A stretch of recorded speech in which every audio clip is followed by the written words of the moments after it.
DPA Family lagi ada di Ramayana Mall Gresik. Hari ini juga saya kedatangan teman saya yang udah lama sekali nggak ketemu, dan beliau ini adalah guru PAUD di mana? Di TKM NU 7 Pongangan. Oh, TKM NU 7 Pongangan. Halo adik-adik semuanya dan ibu guru yang sedang menonton. Hari ini kita akan belajar mengenai psikologis anak dan bagaimana cara menangani anak-anak yang suka bandel, suka rewel. Bagaimana ya? Jangan lupa ikuti terus video kita. Yuk. Oke, teman-teman semuanya, kita tadi habis main di time zone ya. Ya Allah. Ternyata main sama anak-anak tuh nggak gampang loh. Apalagi buat orang tua yang masih baru kayak saya ini yang baru 2 tahun punya anak.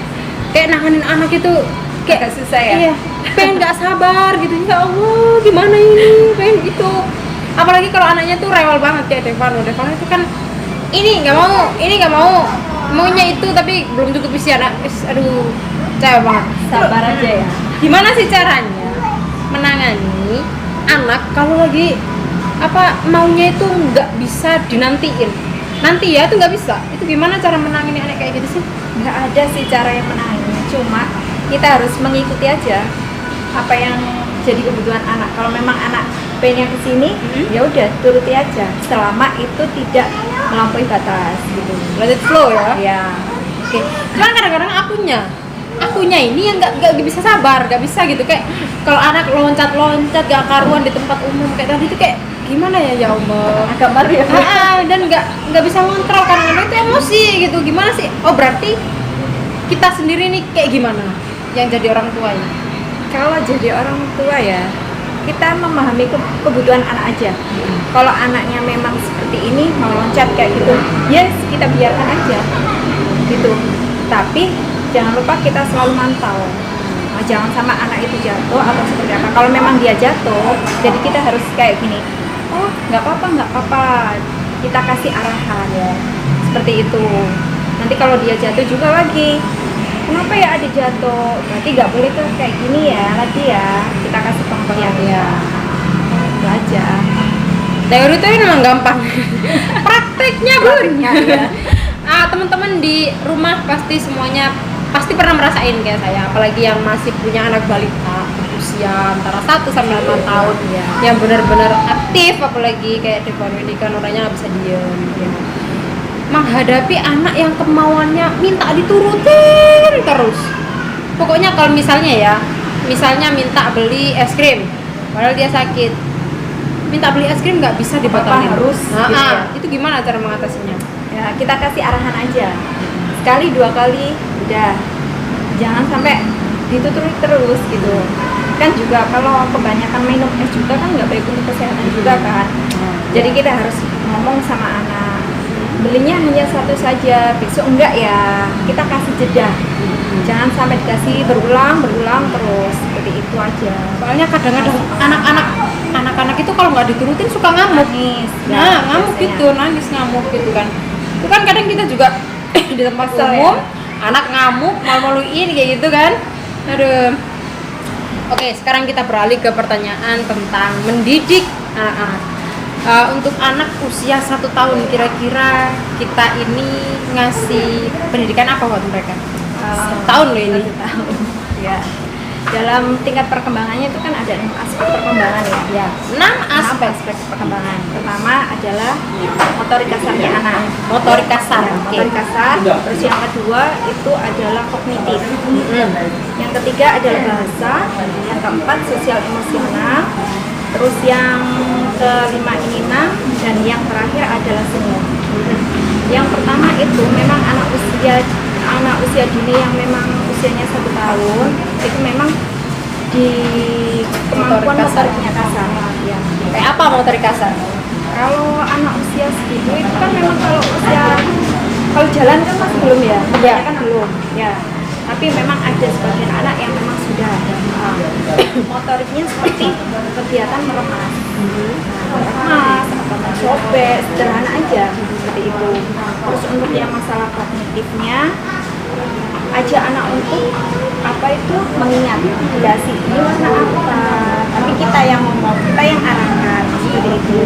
Ini warna yang primer aja sih, merah, kuning, sama biru gitu kan. Terus untuk yang bahasanya sendiri kita ajak ngomong anak tapi yang sederhana aja, ya mama, papa, atau sekelilingnya aja, kakak, adik, seperti itu. Terus jangan lupa untuk yang bahasanya ini setiap sebelum tidur bisa diselingi dengan kegiatan dongeng untuk menstimulus kemampuan anak. Ini yang susah ini, soalnya kadang-kadang anak itu mau tidur aja tuh rewel, nangis kayak gimana. Jangankan dongeng ya, gendong terus. Atau kasih buku gambar yang menarik untuk anak. Tidak hanya apa itu tidak ada tulisannya nggak apa-apa. Nanti perkataan ibu aja, bahasa ibu aja sendiri. Nanti dibuka-buka, dibaca apa yang memang yang ada di buku itu tadi, didongengin aja anak-anak. Karena kalau seperti itu kan bisa mempengaruhi bahasanya juga. Untuk yang sosial emosionalnya itu kegiatan yang kebiasaan biasa aja. Terus yang 6 itu agama juga. Agama kan kita bisa kayak ajarin anak untuk baca doa sebelum makan, sebelum tidur, seperti itu aja sih, kayak gitu. Jadi nggak harus yang muluk-muluk, yang harus ngitung 1 atau berapa. Itu berarti bukan cuma 1 tahun ya, untuk 1 dan 2 tahun. Ya itu yang 2 tahun, 1 atau 2 tahun.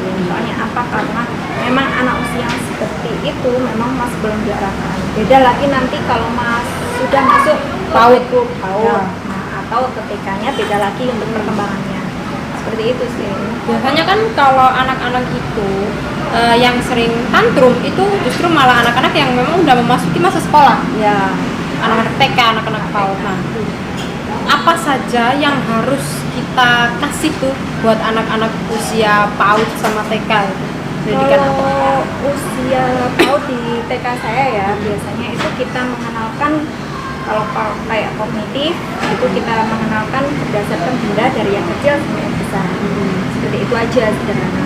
Untuk warna seperti itu. Terus untuk bahasanya kita mengajarkan tapi hanya angka huruf, tapi hurufnya itu mereka tidak nulis secara langsung kayak ada titik-titik, jadi mereka hanya menebali saja atau menulis. Kita gerakan tangannya seperti ini huruf A, ini huruf B, hurufnya vokal aja, A, I, U, E, O.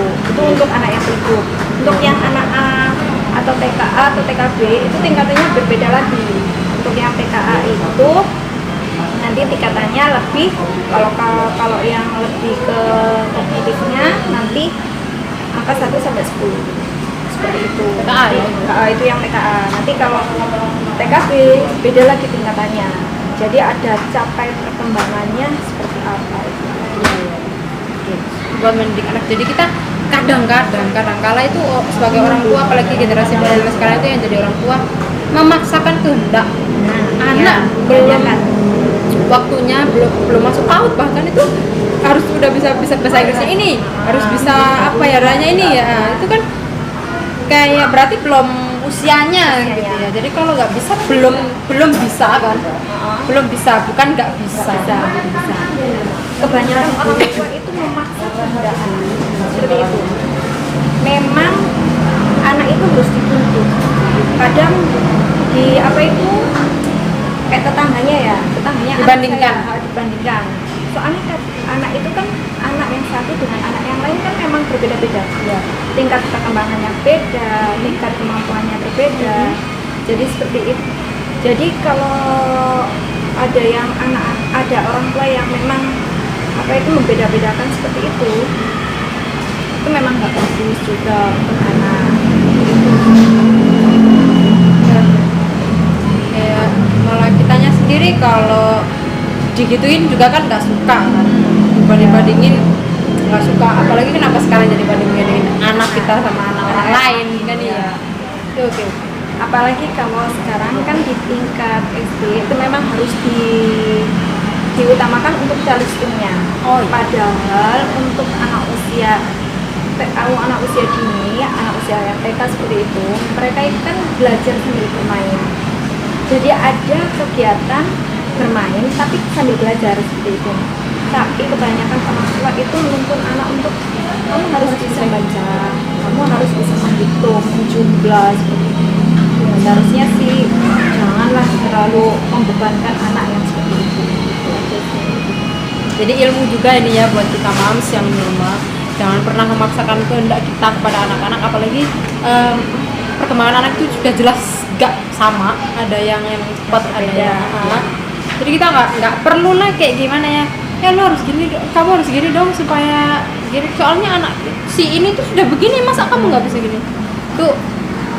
Don't say like that lah, pokoknya kita kurangin lah sebagai orang tua kayak gitu kan, soalnya buat psikologi anak kan pastinya nggak baik. Pasti mempengaruhi psikologi anak. Kadang orang kalau anak terlalu dikekang untuk yang seperti ini, dia malah tambah untuk perkembangannya menurun. Kadang seperti itu. Bangkang ya sama orang tua. Soalnya apa? Tingkat yang memang belum waktunya untuk dia mengerti hal seperti itu, tapi dipaksa untuk orang tua.